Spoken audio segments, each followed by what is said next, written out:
అమ్మ నాన్న రాలేదా చిక్కి? వెనకాల వస్తున్నారు. చేశాడు. వీడికి ఇదే పని. ఏంటో ఊళ్ళో అందరి పెళ్ళిళ్ళు అయిపోతున్నాయి. ఇక మిగిలింది నేను, రెండు నువ్వు. ఏమంటావు? ఆశకు అత్యాశకు కాగితంలో తేడా అక్షరమే, కానీ జీవితంలో అక్షరం కాదు, అగాధం. పదండే. దోలు తీరింది అదోకి.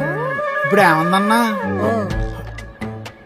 అత్యాశ అయినా నీ మీదే నా ఆశలు పెట్టుకున్నాను. ఎన్ని అగాధాలు అడ్డొచ్చినా నేను నిన్ను వదలను. కావాలంటే కాగితాల మీద అక్షరాలుగా రాసిస్తాను అందిరా. పిచ్చి పిల్ల పడి చచ్చిపోతురా నేనంటే.